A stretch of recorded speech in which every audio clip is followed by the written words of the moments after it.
the secular side of so-called ordinary women thrown into extraordinary circumstances and how they navigate challenges in their daily life and come out stronger.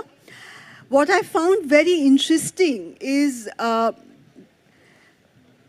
both these books talk about sisterhood. There's a word called bro code. I think some of our younger people may have heard it here. But we don't really talk about the cis code. That concept doesn't really exist. And I wonder why, because there's, again, this horrible cliche that says that women are women's biggest enemies. And in their own ways, both Nilanjana and Soma have broken those cliches through their writings. I'm not aware if any of you have read the book or are familiar with it, with the work. So I thought we'd start by asking both authors to do very short readings that I hope will whet your appetite and you will go and buy the books. And it will also give a context to the discussion we will have after that. May I ask you to start, Nilanjana? Hi, everybody. Can you hear me? Okay, this is the book that Shahana was talking about. This is called Chickpeas to Cook.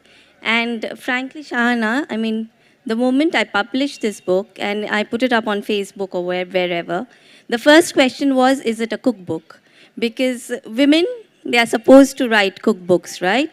So, no, I would like to differ. This is not a cookbook. It's actually about all these women who are from the very, very small micro communities of Singapore. And before I start my reading, I'll also tell you why I wanted to do this book. It is primarily because in Singapore we have this, everybody knows Singapore is extremely multiracial, multi-religious.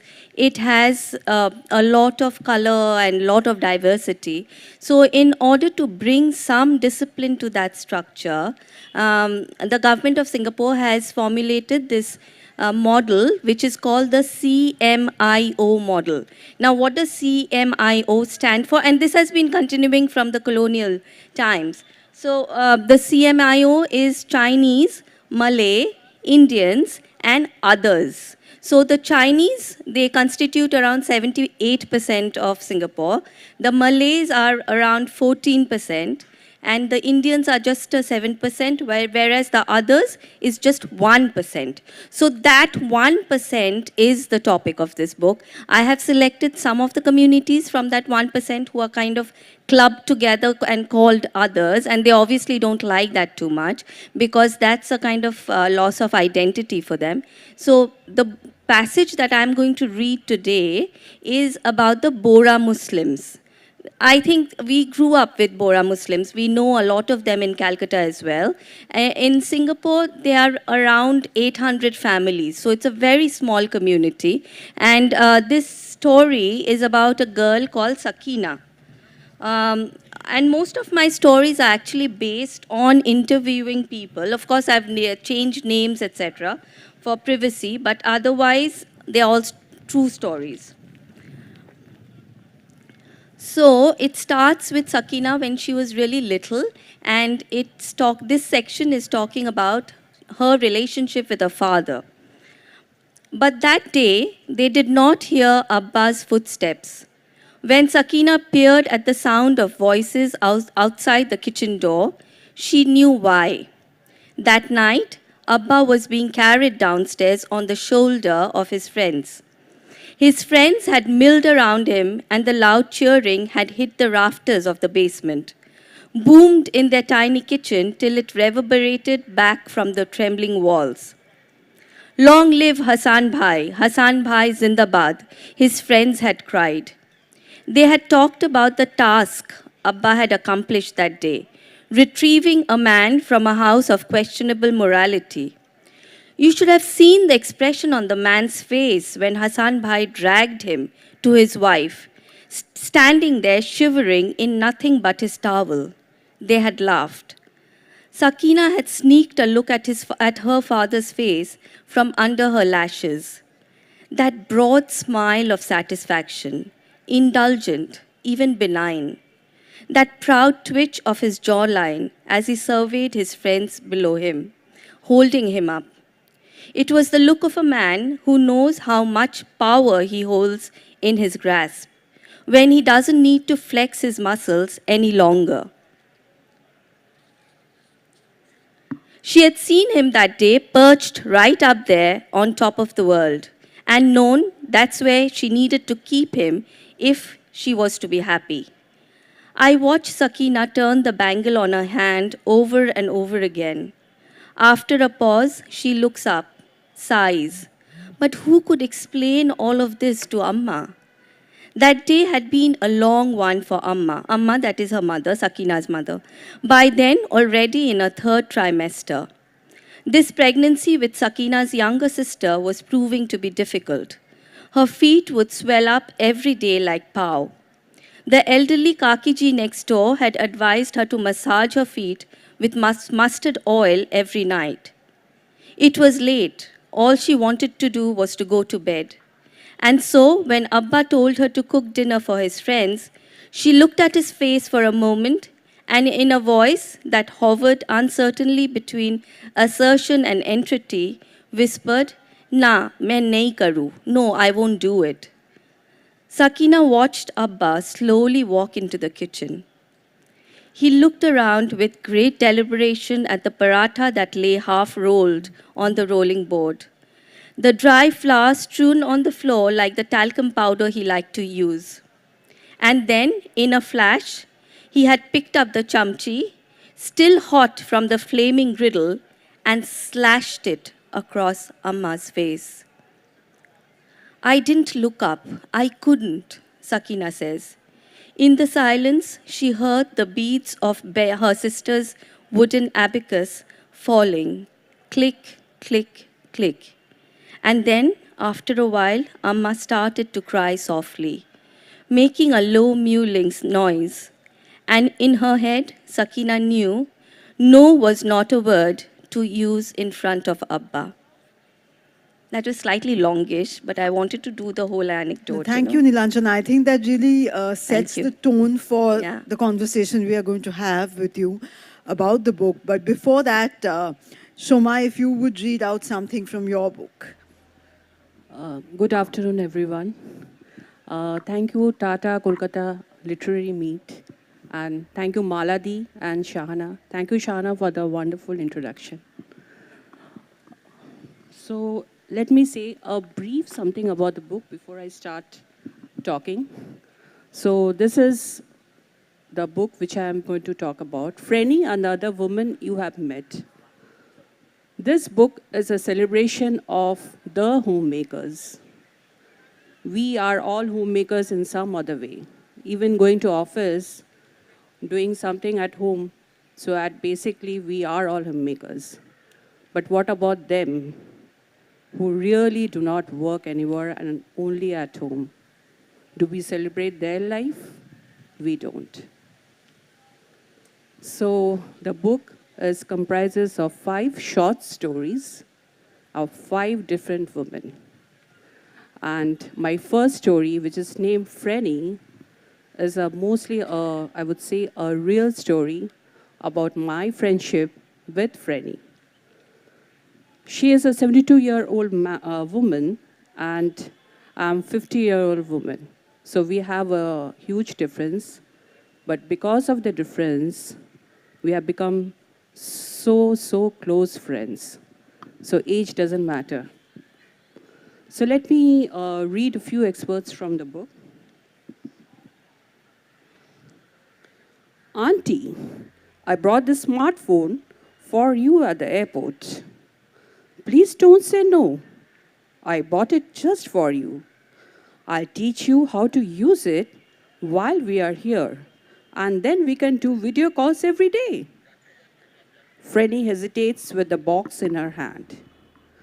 What can she give this dear friend of hers? What can she give to someone who seems to have everything? Frenny turns to view Sucharita's face, haggard from the long journey that had brought her there. Frenny immediately dives into her handbag and produces a half-used stick of red lip color. Tikra, you need a touch-up? Both chuckle as Franny applies the lipstick on Sucharita's lips, like teenagers trying makeup for the first time. Sucharita's face brightened up with victory as she had been clamoring for mommy's makeup, and now her mother had finally acquiesced. I couldn't find the shade of red anywhere in Delhi, Auntie. Just like the name, Tekra, Franny places a lipstick on Sucharita's lap. I will give you all the red lipstick I have and show you where to buy more, she whispers as she pats Sucharita on the head gently. We are the same shade, Auntie, aren't we? Franny sees a ruse of friendship fill in for the redness of the bond of blood. She envisions the ruby of this relationship glowing forever in their life. We sure are, Dikra. Will you start the smart moon for your auntie? Thank you, Soma.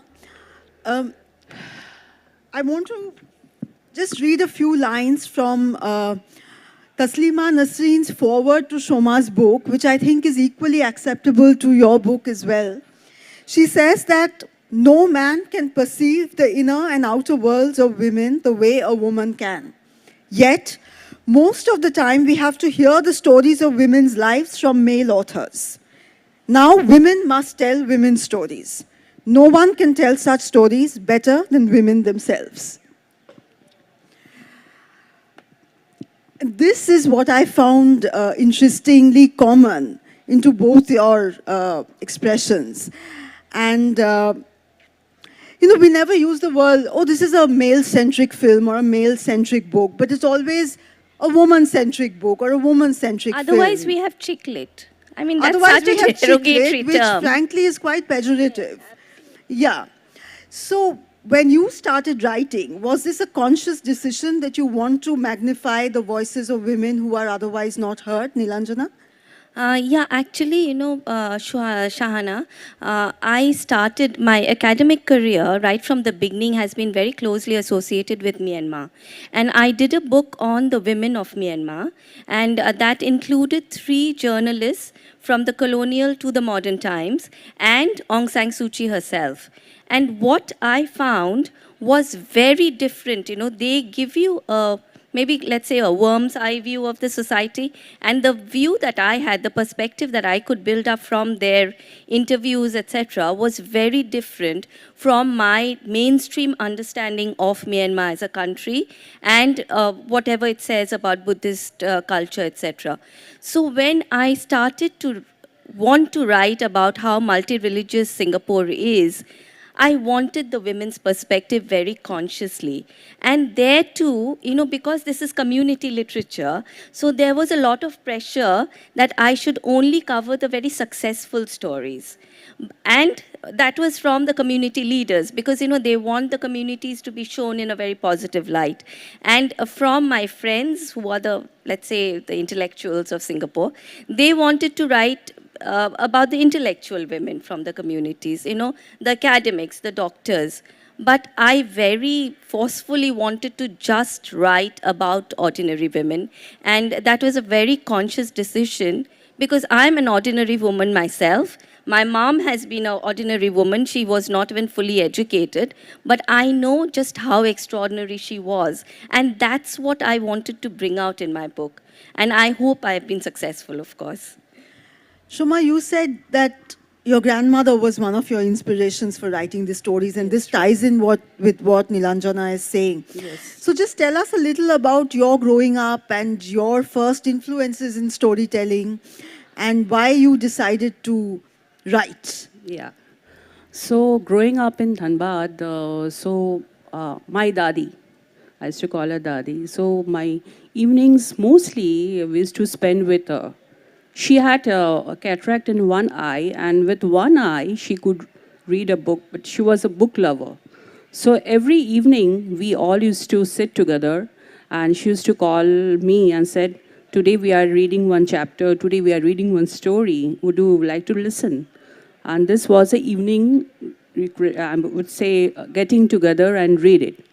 So she used to often read her stories to us, and we all used to listen to her.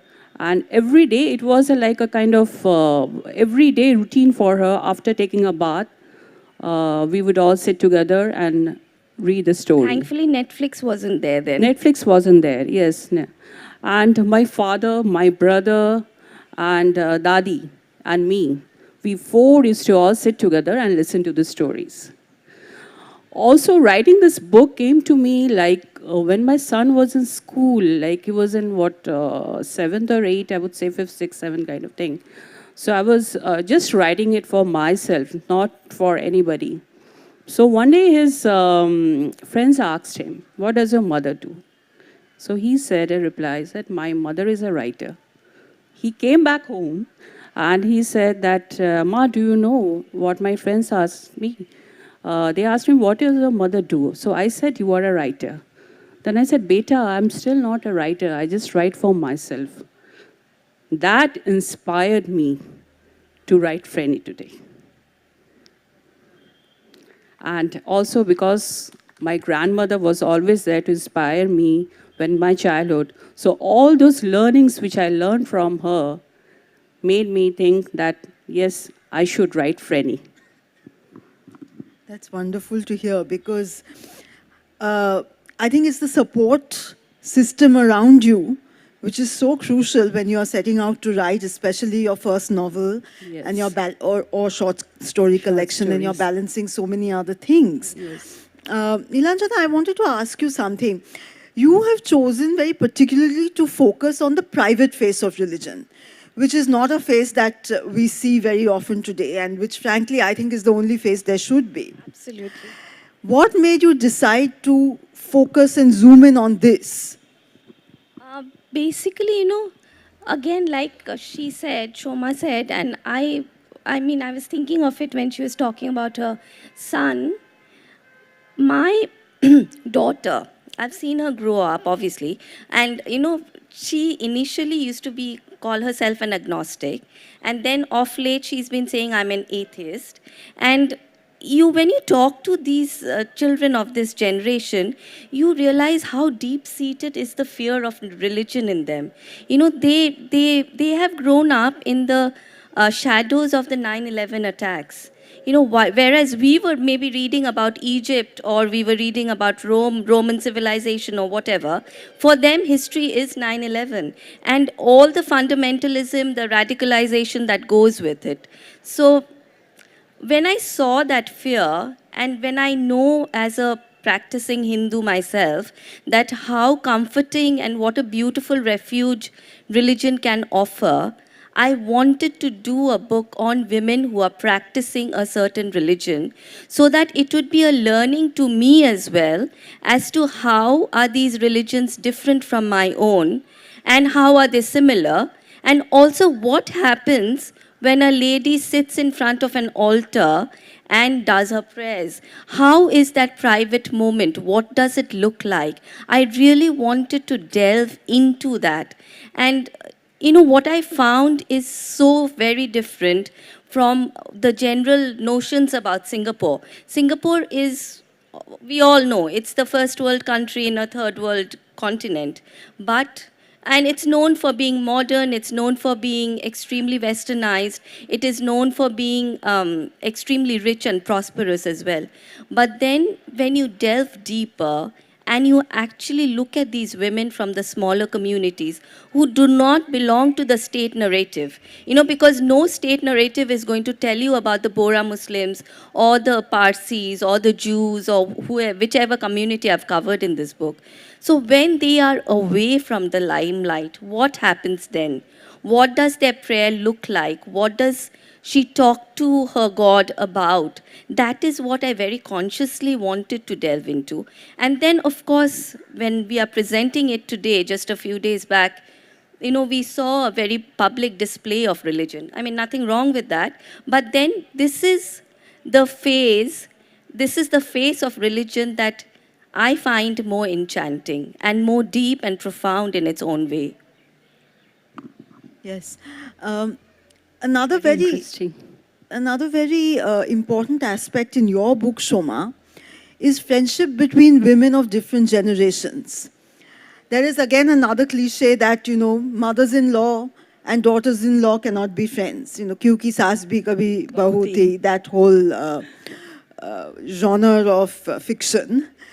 But if I'm not mistaken, at least two of your stories, it's the mother-in-law that stands up for the daughter-in-law against her own son when the situation arises where the son is abandoning his family or not, fulfilling his responsibilities.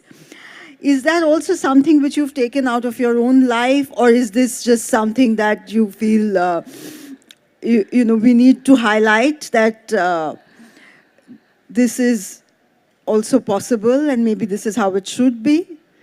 So this is from my own experiences. I think I could write Frenny because of my support from the family, to start with my mother-in-law.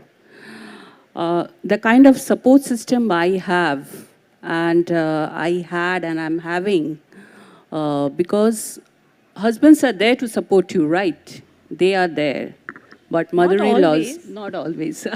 I think my husband is here. So I would say, yes, he supported me. But about my mother-in-law, I would say she might not understand a lot of things. But what she does is she tries to strike a conversation with me once I get back home after every session or after every event. Like even I'm in Kolkata and she is in Delhi right now. It's like everyday conversation. How was your, so how did it went? Okay, so who said what? What did you say? What did others say?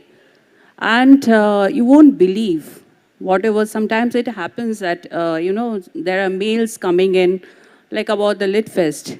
I showed her, Ma, this is invitation I got from the Lit Fest. To be very honest, a debut author coming to Kolkata Literary Meet is a matter of prestige. Not many people get. And I really find this is very grateful, really heartfelt gratitude. So I showed it to Ma. And she was so interested. Oh, you got this invite. Oh, you are going to, for the pre-dinner party. So this is all you got, this invite. So other day I had a session in school with Sushila Bella's school, and she was not there with me. She was going back to Delhi. And she was the first one who made sure I take out my time and be with my subject and not talk about discuss any other things. So this is the support I get from her. And that I wanted to write in my book. You are lucky. Because I don't think everyone can get that support, unfortunately. Nilanjana, I want to come back to you a little bit. You've spoken about women finding comfort and refuge in their rituals and in their faith. While you were writing, and you've done extensive research, you must have, obviously you have noticed that in most religions, women always have the secondary position. No matter how enlightened individual practitioners or so-called spiritual leaders or gurus may be. But traditionally speaking, women have always had the lesser or the secondary role. So how is that changing? Is it changing at all? And how are women finding their place in the balance of tradition and modernity? Thank you. That's really an, interesting question. And the thing is, when I started researching this book, I think there are 3 areas where we find women. A lot has happened. Of course, the situation of women has advanced a great deal. The governments all over the world, they are trying to, formulate laws which will help them. But if you look at it, Shahana, even today, the day I launched Chickpeas to Cook in Singapore, a lady got up from the audience and she asked that if we have so much of chickpeas to cook, when do we do our other things, So basically in the domestic scenario, I mean, yes, husbands do help or support, but still the primary responsibilities lie with the woman of the house, the children, the in-laws, all of that. Then if you look at the cultural aspect, now, there also, especially in these kind of small communities, the woman of the house is actually responsible for maintaining the honor of the community as well. So it's not only the family honor that they have to maintain, it's also the honor of the community. So there's a great deal of pressure on them that if you are a Bora, you need to marry a Bora because otherwise the community is going to be endangered in the next few years. If you are a Parsi, we know the Parsi situation. You need to marry. So that kind of, situation works when it comes to culture. And then when you come to religion, I think the situation is so much worse because, these two areas, the domestic and the cultural areas, women constantly push back. But when it comes to religion, there is such an unquestioning, acceptance that this is what we are. We need to take a secondary place because the men are the upholders of religion, especially in public space. If you look at, let's say the Jews, at the synagogue, if you go, the Talmud will be read by men. But when you come back home during Sabbath or something, she will light the candles. Or if you look at our own faith, Diwali, at the temple, it's never expected that a woman is going to get up on stage and do the, aarti or whatever. But at home, we will make the rangoli. So that differentiation is so much there. There are, of course, some religions, like when I was researching Taoism, it is so interesting because they have women nuns who are called masters and who are at par with their male counterpart. So, for example, when I would go to the Taoist temple in Singapore, I would interview both the male master, but more so the female master, who are equally knowledgeable, equally respected. But I don't think I can say the same for the other communities that I interviewed or the other religions.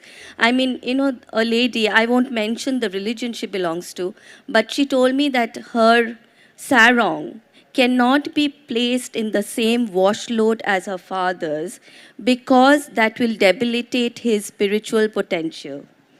So that's the kind of deep-rooted traditional belief which is quite easily accepted by family, by the woman herself.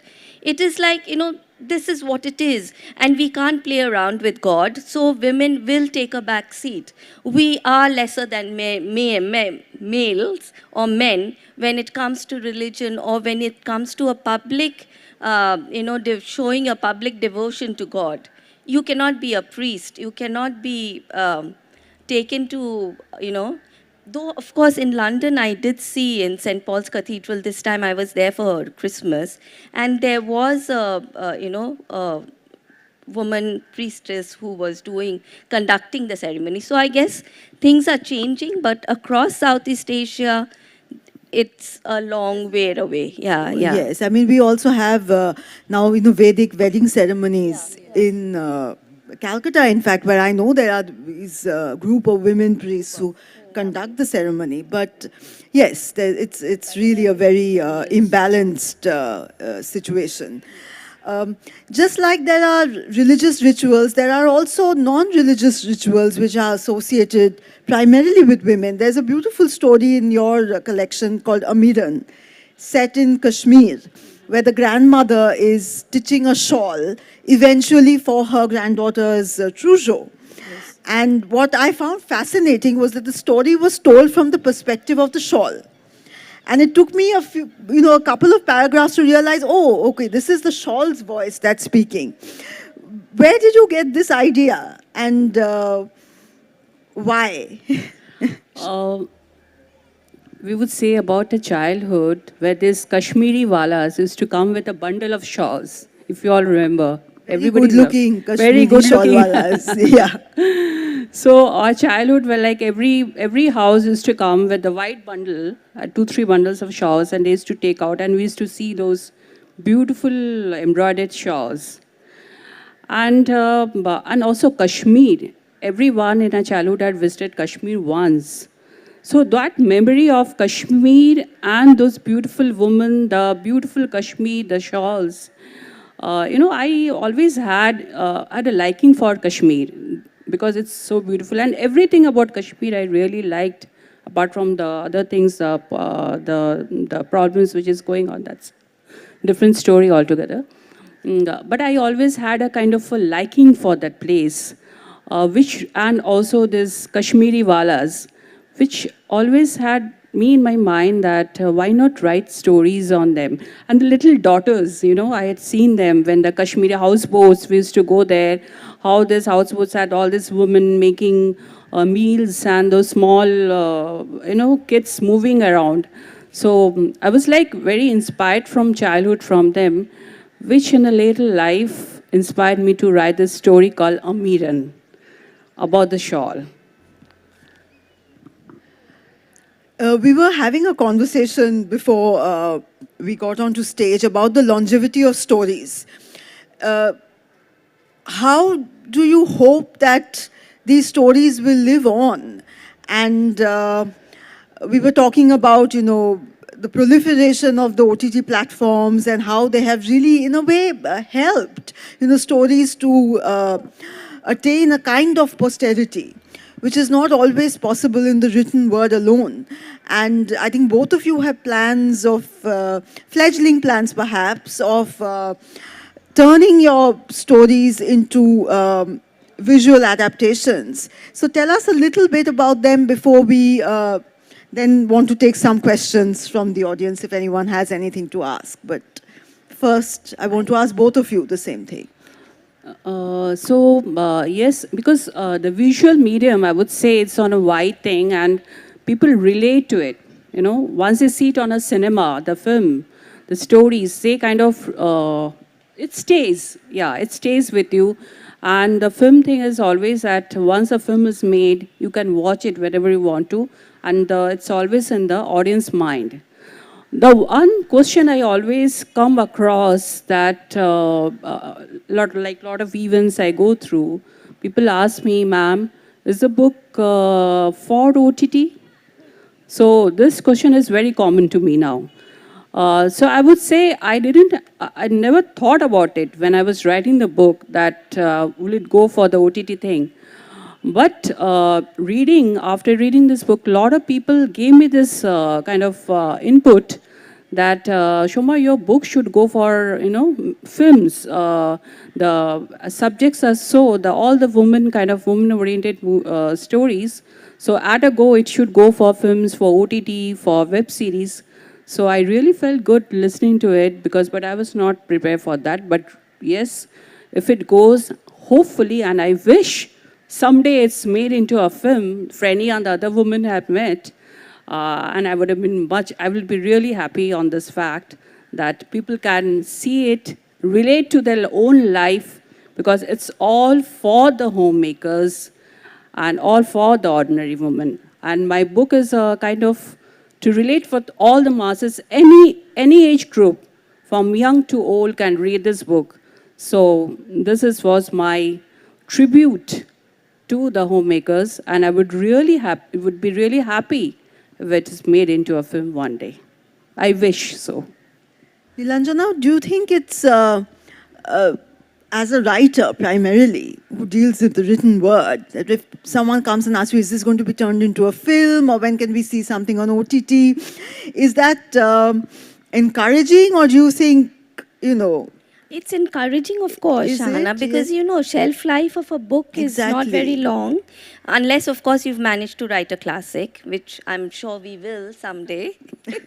But the thing is, it's a great pleasure when somebody comes up. But I'd just like to say, other ways of providing a longer shelf life, as I found with my other books, is to talk to universities. And especially if a university comes and says that they want to include a certain chapter of In the the book curriculum. in the curriculum, that is something that has happened to me in the past, both with the Burma book as well as the votive pen, as well as this book. I think 3 of the stories are already adopted by them. So that I feel very hopeful about, because that's going to give me a longer shelf life. But yes, of course, I am in talks with MediaCorp, which is the government. Everything is government owned in Singapore, so you cannot kind of sidetrack that. So I am in talks with MediaCorp. They have expressed interest in making this into a TV series, but then again, Shahana, my topic is religion, which is extremely touchy, and especially at this moment with the growing radicalization around Singapore in all the countries. So that's a little bit of a something that we'll have to cross over. So perhaps what I would do is give it a twist and talk about more about the domestic violence, that is even the mental and the physical violence that is unleashed on these women, which I have found in most of the marriages are quite rocky, and the situation is quite sad actually, as far as domestic violence goes, which is very surprising keeping in mind that Singapore is such a modern country and economically advanced. economically Yes. advanced. We were talking about patriarchy, Shoma, and patriarchy is, of course, to be blamed. But then I feel it's an intersection of various causes.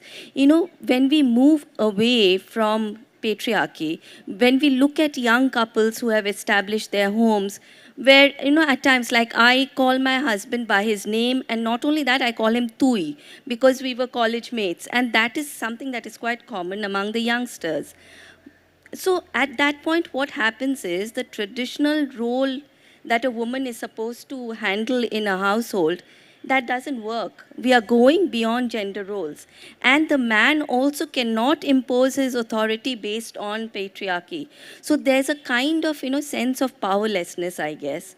And that unleashes violence, which is worse than It's a what generational chain as chain. well. Yeah, Yes. yeah. So it's the patriarchy that you carry with you, but it is also the effect of modernization or globalization. Women are going And out. men are equally victims of patriarchy. Yeah, absolutely. I mean, not just absolutely. perpetrators. And in fact, in Singapore, the organization I work with, who's doing a lot of work for domestic violence, they kind of, take into therapy not only the victims but the perpetrators as well, because in most cases they find that perhaps he's had a bad childhood, or he's feeling some kind of a sense of neglect or whatever, which is bringing this on. So I guess it's just not a one-sided story, and when we make the TV series, I guess we'll try to address that. Yes, because whoever's part of the problem has to be a part of the solution. Yes. So just one last question to both of you, and I'd like you to answer just in one line or one sentence if possible. When a reader turns the last page of your book, what is the thing that you'd like them to take away? Shoma, you go first. Yes, I agree. So my take would be a very simple read, a very touching, and romance, of course, and how it empowers women. Every story of mine has something, whatever the struggles they go through, but what comes out is a very strong woman. So, of course, they would relate with this thing most.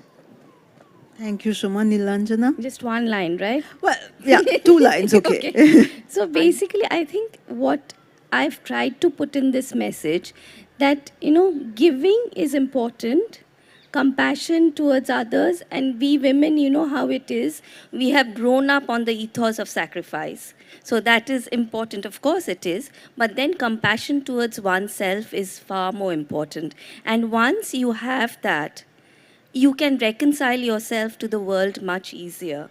And you have that sense of, calm and just centered, that sense of centeredness in you. So I feel that is the message I would like to pass on, that yes, be compassionate with others, do what you can, but also Do be unto yourself yes, as well. Yes.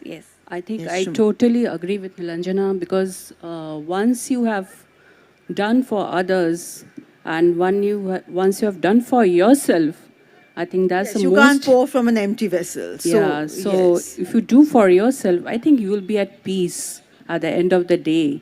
And that makes you more calmer than anything else. And totally I think echo in with today's Nilanjana. world where we are straddling so many challenges that peace is the most important thing. I think it's a good moment to take some questions if anybody wants to ask either of them anything. Yes.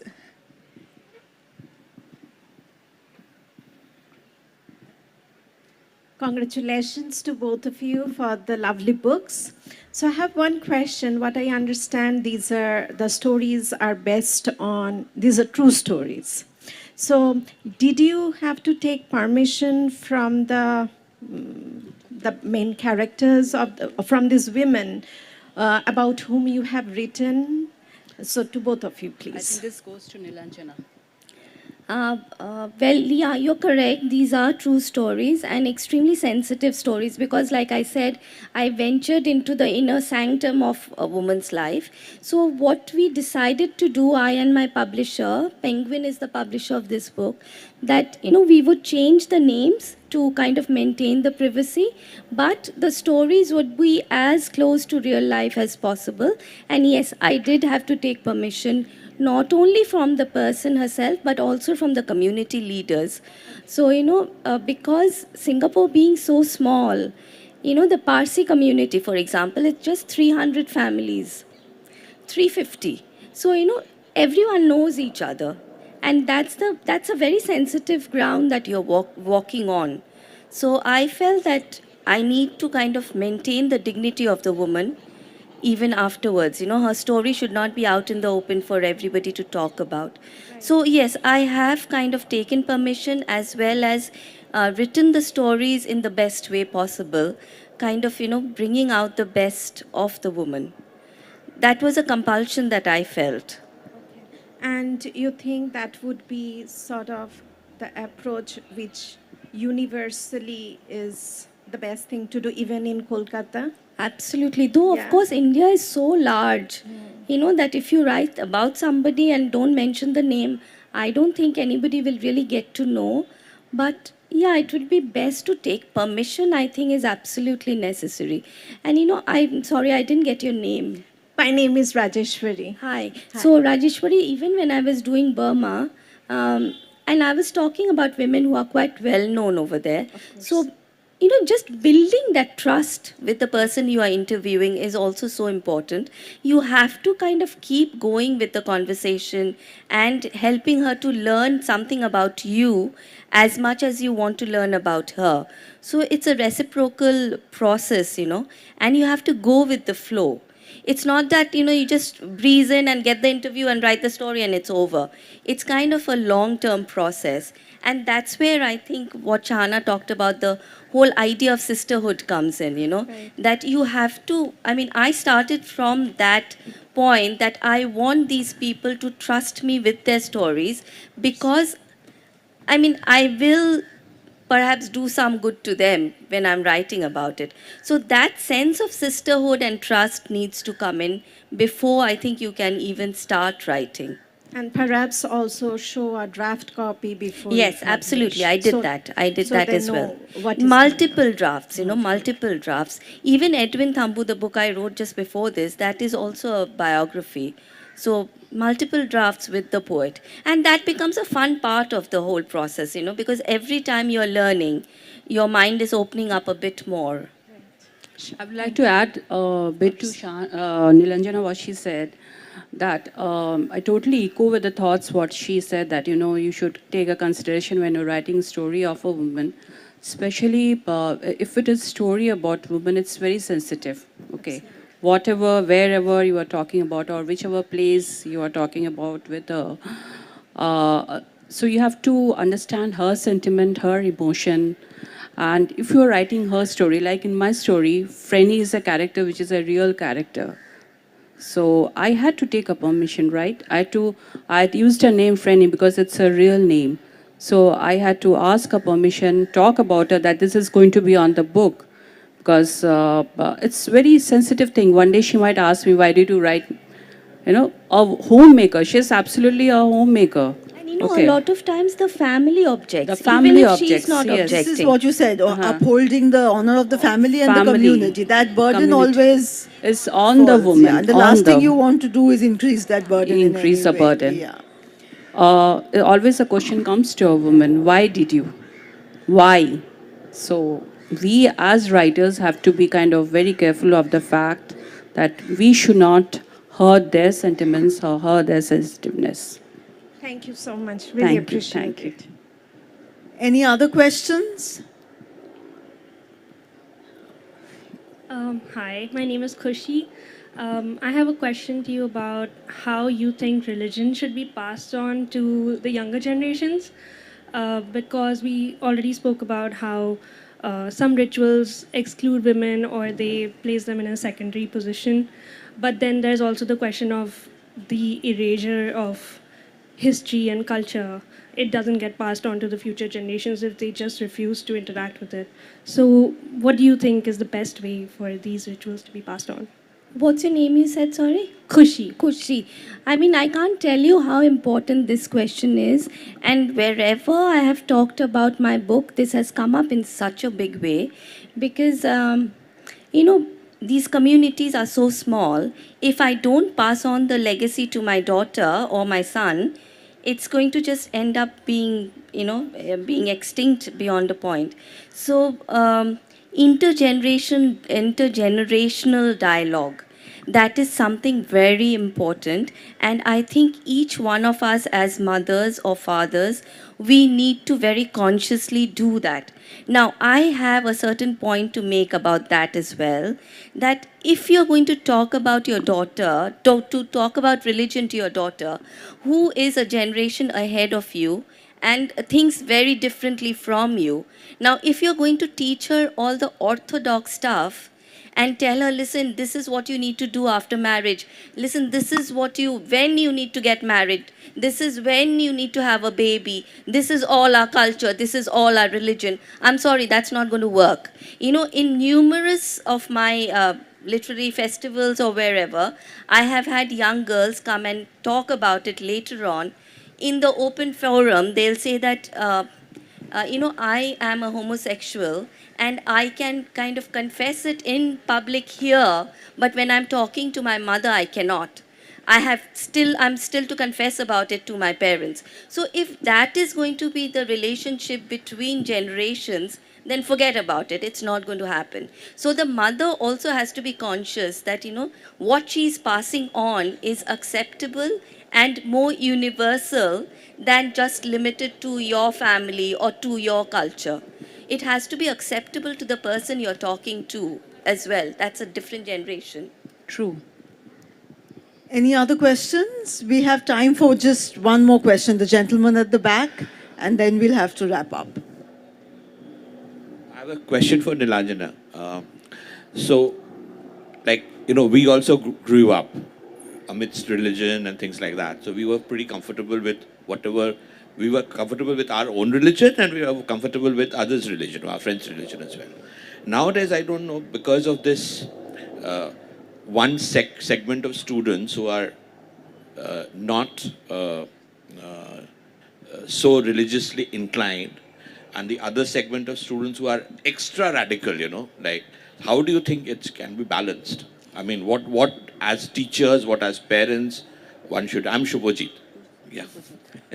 And Shubhajit, congratulations for being such a supportive husband to Soma. Thank you. Have any choice, I'm sorry. No, the thing is, yes, that is one of the reasons why I wrote this book, because I wanted to show the more humane face of religion. And like I said in the very beginning, my daughter herself, she was quite a devoted person before, but with time, with her education in political science, that's what she's doing, she has completely drifted away because she understands religion to be something that is fundamentalist, to be something that is radical, which is associated with violence. So she just wants to kind of, completely wash it away from her existence.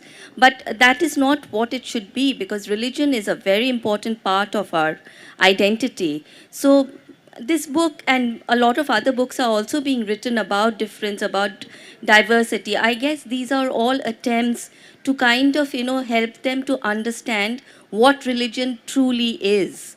I mean, if you're looking at a Sikh, you should not just see his turban and his, kara. You should actually know what is his prayer mantra, the mool mantra that a Sikh speaks of.